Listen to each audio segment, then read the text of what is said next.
Olá. A Lei Maria da Penha está completando 12 anos. Ela foi sancionada em agosto e entrou em vigor em setembro de 2006. Para lembrar a data e a importância da lei, a Comissão de Direitos Humanos ouviu especialistas, integrantes de organizações sociais e vítimas de violência.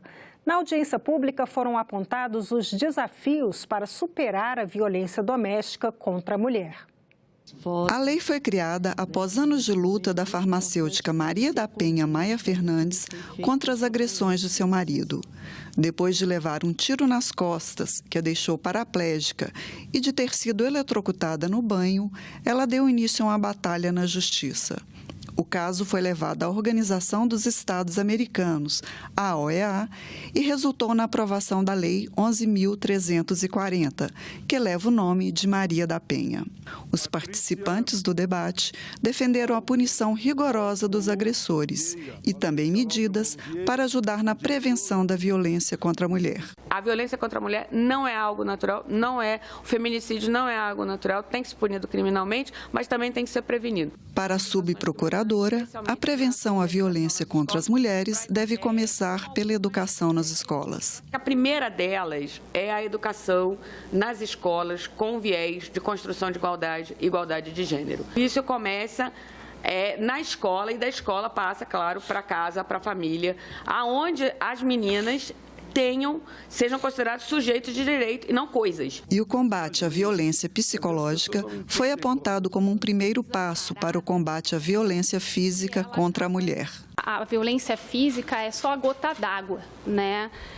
Então, a violência psicológica é muito importante. O que é a violência psicológica? É o discurso de menos-valia da mulher, que ela escuta diariamente, e ele às vezes é silencioso porque ele é um discurso diário de que ela não tem competência para assumir um cargo, né, de que ela não sabe dirigir, de que ela não cuidou adequadamente do filho porque ela trabalhou, porque ela está trabalhando e não está cuidando do filho, mistura, né, toda a cultura do machismo dentro do ambiente doméstico. Para atender as mulheres vítimas de violência, o Estado tem que estar preparado. Coisa muito importante quando da implementação da Lei Maria da Penha é a formação de núcleos onde todos tenham especialidade.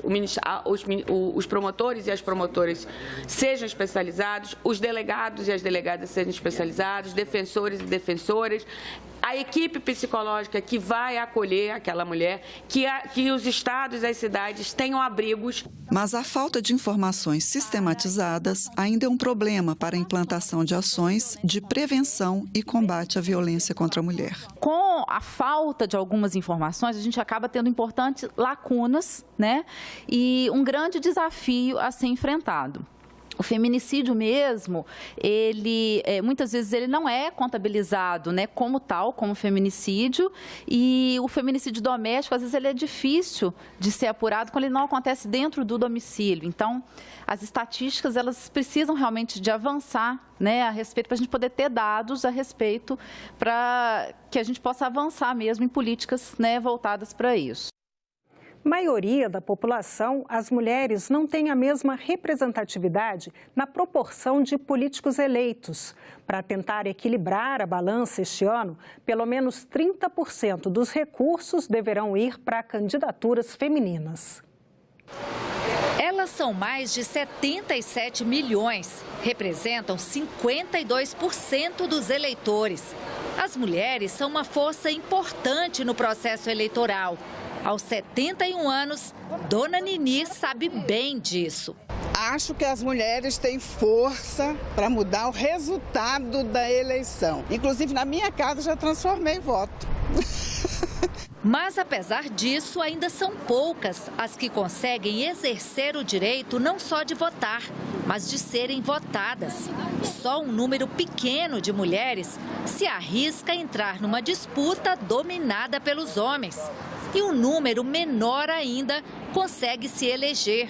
No Congresso Nacional, só 11,3% dos parlamentares são mulheres. E o que explica isso? Uma mulher no poder é algo super subversivo, é como se ela estivesse no espaço errado. Um homem público, geralmente é um homem de poder. Uma mulher pública, em geral, é uma prostituta. Então, a gente precisa mudar certos conceitos e, principalmente, também pensar o sexismo que as mulheres enfrentam no exercício da política. Não é só uma resistência política. Geralmente, o que se usa para atacá-las são valores sexistas. A vida sexual, o vestido, a roupa que ela utiliza, se ela é solteira. Se continuamos nessa cultura machista, patriarcal, dizendo que é das mulheres a nossa responsabilidade, que as igrejas reforçam, que os candidatos de extrema-direita reforçam, né? Como se a gente tem que continuar só dentro de casa, cuidando. Então, se a gente não altera essa lógica, a gente não tem o tempo para fazer até política. Porque se vai para o trabalho, chega, criança, não sei o que, é casa, e os homens se dão o luxo de sair do trabalho e vão fazer política. Desde 2009, a lei eleitoral brasileira exige que os partidos e coligações reservem pelo menos 30% das candidaturas nas eleições proporcionais para mulheres.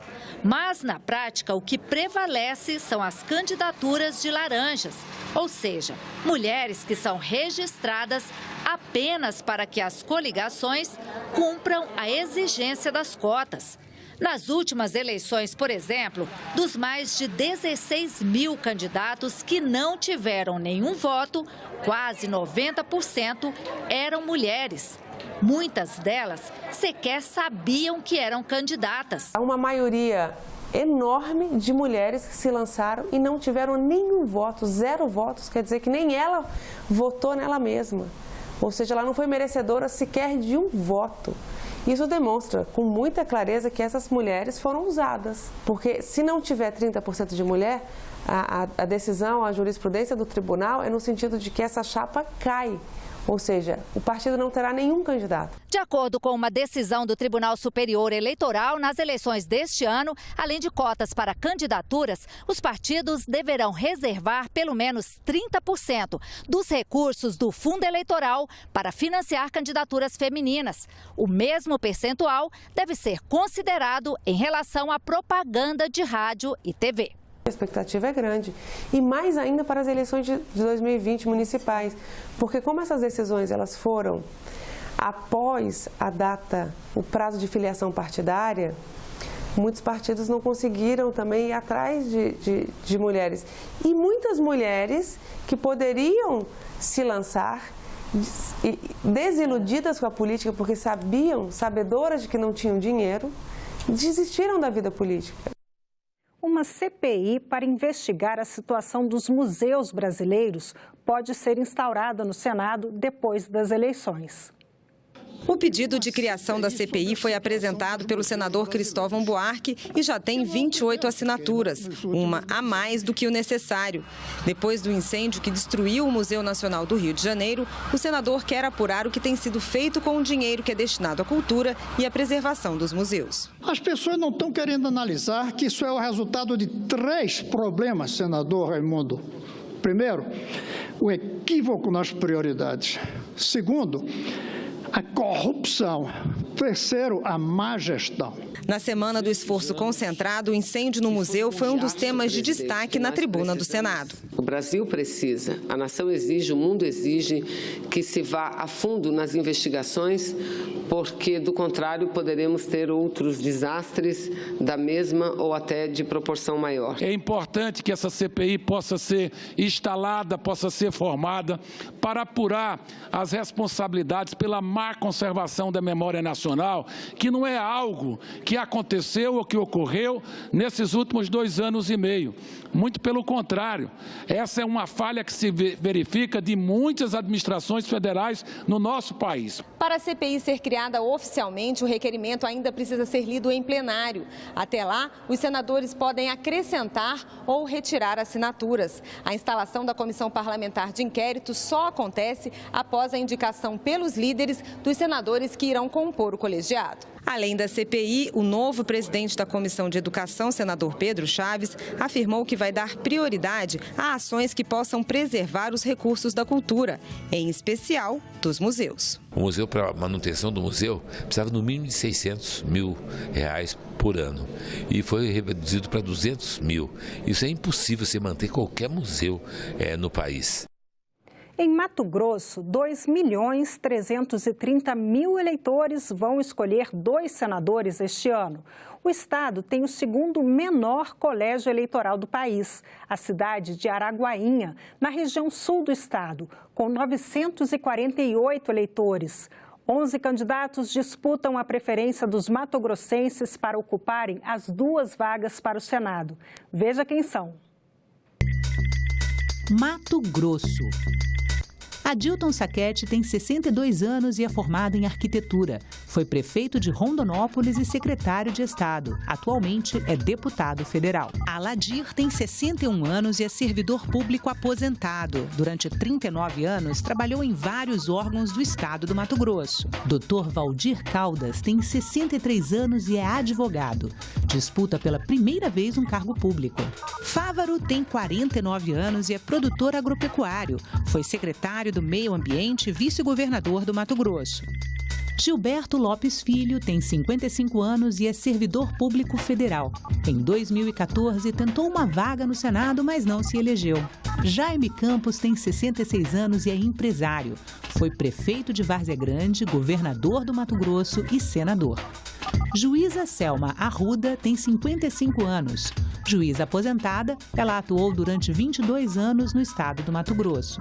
Nilson Leitão tem 49 anos. Foi prefeito da cidade de Sinop e atualmente é deputado federal. Procurador Mauro tem 43 anos. Procurador do estado, ele já disputou eleições para prefeito de Cuiabá e para deputado federal. Professora Maria Lúcia tem 67 anos, é formada em letras e tem doutorado em educação.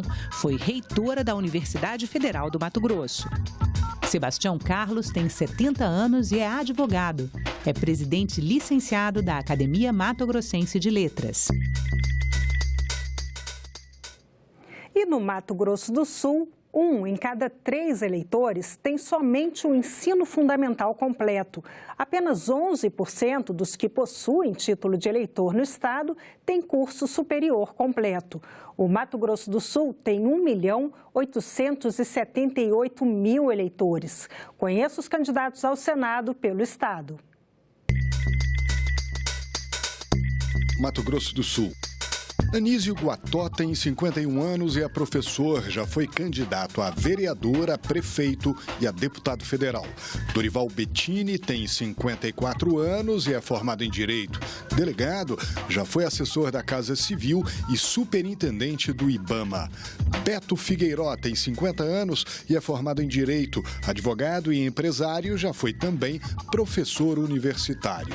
César Nicolatti tem 48 anos, formado em Medicina, é médico neurologista e concorre ao cargo pela primeira vez. Gilmar da Cruz tem 50 anos e é pastor evangélico. Atualmente exerce o 2º mandato de vereador de Campo Grande. Marcelo Miglioli tem 47 anos e é engenheiro. Foi secretário de Infraestrutura do Mato Grosso do Sul. Mário Fonseca tem 45 anos e é advogado. Foi diretor da União Nacional dos Estudantes. Moca tem 66 anos e é médico. Foi deputado estadual e deputado federal. Atualmente é senador e tenta a reeleição. Nelsinho Trade tem 57 anos e é médico. Foi vereador e prefeito de Campo Grande por 2 mandatos. Também foi deputado estadual. Sérgio Arfouche tem 55 anos e é procurador licenciado do Ministério Público Estadual. Atuava na Promotoria da Infância e da Juventude de Campo Grande. Soraya Tronic tem 45 anos e é advogada, com especialização em direito empresarial. Disputa pela primeira vez uma eleição. Zeca, do PT, tem 68 anos. Foi vereador de Campo Grande, deputado estadual e governador do estado. Atualmente é deputado federal. E Neste mês que completa 12 anos de vigência da Lei Maria da Penha, a jornalista Tânia Horman conversa com a professora e pesquisadora da UNB, Lívia Gimenez, sobre o direito das mulheres. Ela também fala sobre um tema que ainda é pouco conhecido, o direito achado na rua. Professora, queria agradecer a sua presença aqui nos nossos estúdios. Direito achado na rua, o direito das mulheres. O direito, como a gente sempre abre quando vem algum pesquisador de direito achado na rua, explicando para quem está nos acompanhando agora, não é o direito dos códigos, não é o direito positivo, mas é o direito que nasce da dinâmica social, do exercício da cidadania. E como isso vai reverberar como direito das mulheres, nós vamos saber um pouquinho agora conversando com a autora de uma das pesquisas, participante dessa linha de pesquisa da Universidade de Brasília, né? Então, agradeço mais uma vez a sua presença e trago aqui uma questão. Depois que a gente marcou a nossa gravação para hoje, nesse espaço de tempo em que houve nesses dias e que separou um evento do outro, ouvi numa rádio a notícia de mais um feminicídio ocorrido aqui no Distrito Federal, o que elevou os números desse ano ao mesmo número de ocorrências em todo o ano passado. E isso gera um questionamento, né, sobre o que é que está acontecendo com o país, até que ponto direitos das mulheres estão garantidos ou não, para quem pesquisa nessa área, do direito que se faz na rua.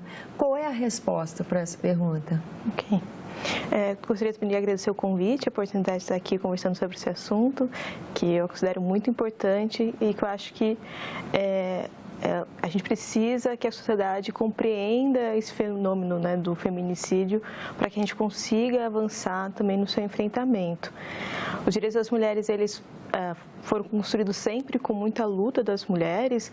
Esse debate em relação especificamente do enfrentamento à violência ganhou força na década de 80, com muitas manifestações de mulheres em frente aos fóruns, reclamando a impunidade dos homens, né, em relação aos assassinatos, que tinha toda uma justificativa, que seria pelos ciúmes ou que seria pela defesa da honra. E então são discursos que foram muito naturalizados dentro da formação do judiciário e dentro das faculdades de direito, que não discutiam essa desigualdade que existe na sociedade entre homens e mulheres, e havia uma aplicação tão desigual de Código Penal. Se uma mulher sofria uma violência de um homem estranho na rua, havia uma punição que era diferente se ela sofria uma violência do seu próprio namorado, marido, dentro de casa.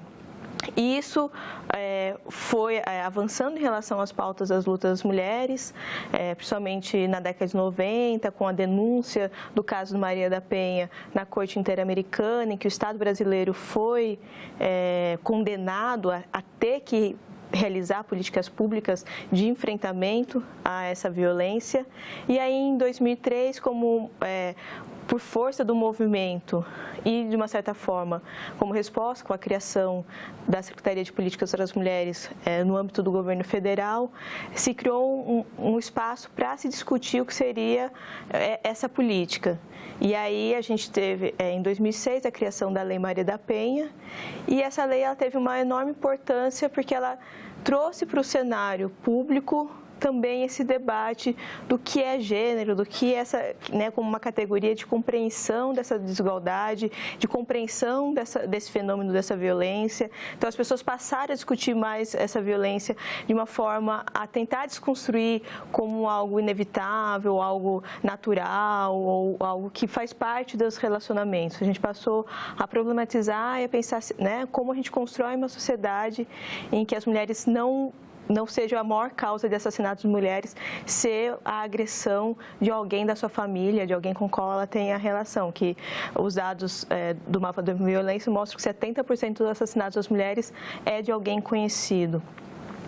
E ao longo desses 12 anos, então, dessa criação dessa lei, o que precisava era criar políticas públicas que efetivassem os seus princípios e as suas diretrizes. Então, no âmbito do Poder Judiciário, a necessidade da criação das varas de violência doméstica. Mas mais do que isso, que o corpo, né, jurídico que está ali, de juízas, de promotores, promotoras, e ter também um espaço na Defensoria Pública, né, esteja preparado para compreender esse fenômeno e saiba lidar de forma adequada com isso. Então, e como é algo muito recente, não seriamente as pessoas passaram por essa formação das suas faculdades, isso demandou que o próprio Poder Judiciário incorporasse na formação desse corpo judiciário esse debate. E essa resposta foi boa, dada pelo Judiciário? Então, o que a gente percebe por exemplo, no Distrito Federal até que teve um avanço, porque a gente tem um grande número de varas, mas não necessariamente a formação das pessoas que ocupam esse espaço acompanha a necessidade. Tanto que o último assassinato que ocorreu foi de uma mulher que pediu uma medida protetiva, porque ela estava sendo ameaçada, mas o caso não foi levado com tanta seriedade como precisava, e ela acabou, foi negado o pedido de medida protetiva e ela acabou realmente sendo assassinada. Então, isso mostra que há um descompasso ainda, que o Poder Judiciário ainda tem dificuldade de compreender totalmente a situação. E dentro desse contexto, o que acontece, como é que a sociedade se articula e como é que nasce esse direito da rua quando a gente tem esse quadro no Judiciário? Então, importante lembrar que a gente tem, então, como eu falei, né, no Distrito Federal tem até que uma situação de ter mais varas, mas se a gente olhar no país como um todo, a maioria dos estados só tem essa vara na capital, não tem no interior. Então, você tem uma dificuldade de acesso a essas políticas. E isso demanda também não só uma política do Judiciário, mas de outras políticas do Estado, como de educação, de formação dentro das escolas, de explicação do que é esse tema, de explicação de como se acessam esses direitos, de criação de outras políticas, como de delegacias especializadas para as mulheres, de casas de proteção. Ou seja, você precisa de vários outros recursos, inclusive que garantam a autonomia econômica da mulher, para que ela consiga sair de uma relação de violência. Então, são várias outras políticas que precisariam ser articuladas para que houvesse um avanço nessa temática. E então o que a gente precisa é, nessa perspectiva de que a sociedade constrói, da mesma forma que ela construiu a própria lei, construiu a conquista do reconhecimento, pelo menos do direito, que esse direito continue em formação, que a gente consiga manter a mobilização das mulheres para que não haja retrocessos nessas pautas. E o que tem sido bastante difícil, porque a gente tem vivido uma conjuntura de cortes nesses direitos, né, principalmente em financiamento, investimento nessas demandas que são ligadas mais a direitos sociais. Então, isso demanda uma articulação das mulheres cada vez mais forte, e que vai sempre sofrer também uma reação conservadora que vai tentar manter. Então, hoje a gente tem uma tentativa de criminalização desses debates, nos planos nacionais de educação, de impedir que o debate sobre o que eles chamam de ideologia de gênero, que na verdade gênero não é uma ideologia, é uma categoria de análise, né? Uma categoria que ajuda a gente a compreender essa condição de desigualdade entre homens e mulheres, o porquê que essas violências acontecem. Tem sido criminalizado isso, então, como isso tem sofrido impedimentos, que a gente consiga desenvolver esse debate na sociedade para que a sociedade consiga se fortalecer, consiga compreender a importância e, portanto, consiga se organizar publicamente, por meio de manifestações ou elegendo pessoas que representem também essa pauta de forma mais consciente, porque esse debate tem sido impedido de ser feito. Antes de gravarmos, você me contou de um projeto que existe aqui no Distrito Federal, a exemplo do que acontece com projetos semelhantes em outros estados do país, que são das promotoras legais populares, né? Uhum. Qual é a importância desse agente nesse cenário, onde avanços legais acabam comprometidos, às vezes por falta de estrutura e recurso do próprio estado? Ok. A experiência das promotoras legais populares foi uma criação de duas ONGs feministas, uma de São Paulo que se chama União de Mulheres São Paulo e outra, a Temis, do Rio Grande do Sul, que pensaram num curso de formação em direitos para as mulheres, numa perspectiva de que esse debate saísse do âmbito da academia e alcançasse um público de mulheres, vamos dizer, das periferias, de uma realidade mais popular, vamos dizer assim, que não teria acesso a esse debate que às vezes era muito academicista. E que elas fossem capazes de construir e dizer também o que é isso, né? O que é esse direito das mulheres. E inspirado nessa experiência, em 2005, um grupo de estudantes vinculados ao direito de estar na rua criou essa experiência como um projeto de extensão da Faculdade de Direito da Universidade de Brasília. Então, desde 2005, ou seja, a gente já está no 14º ano desse curso, a gente realiza anualmente esse curso no Núcleo de Prática Jurídica, que fica em Ceilândia, aqui no Distrito Federal. Há 2 anos a gente realiza também em São Sebastião e também já tivemos uma experiência em Sobradinho. Essa experiência, então, anualmente a gente forma um público em cada curso de 30 a 40 mulheres com esse debate sobre direitos. Então, a gente não chega lá dizendo só a lei. A ideia é que elas construam, que elas se descubram sujeitos da construção desse direito, que elas percebam que esse direito demanda, para ele ser construído realmente expressando a transformação da realidade, que elas também expressem o que são as suas vivências. Então, as noções que a gente constrói é isso, a partir das vivências dessas mulheres que são das mais diversas realidades. Queria agradecer a sua presença aqui nos nossos estúdios. Eu agradeço muito a oportunidade. E nós ficamos por aqui. Você pode rever as reportagens desta edição na nossa página na internet, senado.leg.br/TV. Muito obrigada pela companhia. Continue sintonizado aqui na TV Senado.